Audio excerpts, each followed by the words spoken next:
آئینی ترمیم، کتنے مقدمات آئینی بینچز کو منتقل ہوں گے؟ کیا اب مقدمات کے فیصلوں میں تیزی آئے گی؟ زیر التوا مقدمات کی تعداد کتنی؟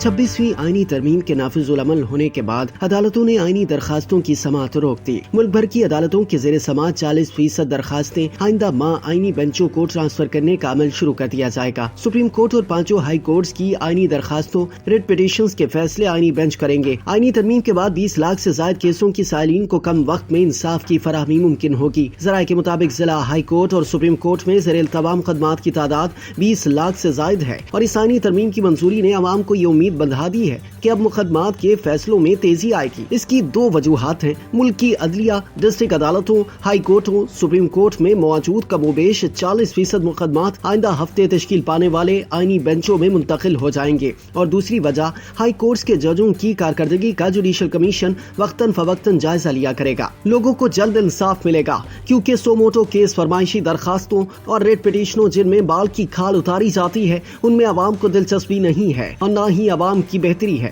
خاندانی وراثت، زمینوں کے جھگڑے، کئی اشروں میں ان کے فیصلے اب تک نہیں ہوئے۔ 26ویں آئینی ترمیم نافذ ہونے سے ملک بھر کے عوام کو توقع ہے کہ اس ترمیم کے نتیجے میں سپریم کورٹ اور ہائی کورٹ، جس میں مقدمات کی سماعت میں تیزی آئے گی اور انصاف کے تقاضے بہتر طور پر پورے ہوں گے۔ یہ امر یاد رکھنے کی ضرورت ہے کہ آئین کے آرٹیکل 37D میں یہ بات درج ہے کہ ریاست سستے، سہل اور حصول انصاف کو یقینی بنائے گی۔ پاکستان کے آئین کے مطابق نہ جج اسٹیٹ ہوتا ہے نہ کوئی اور۔ آئین کے آرٹیکل 7 میں واضح کر دیا گیا ہے کہ اسٹیٹ سے مراد کیا ہے۔ آرٹیکل 7 میں اسٹیٹ کی تعریف میں کہا گیا کہ مملکت سے وفاقی حکومت، مجلس شورا یعنی پارلیمنٹ، صوبائی حکومت، کوئی صوبائی اسمبلی اور پاکستان میں ایسی مقامی ہیئت ہائے مجاز اتھارٹی مراد ہے جن کو آرزوئے قانون کوئی محصول یعنی ٹیکس یا چنگی عائد کرنے کا اختیار حاصل ہو۔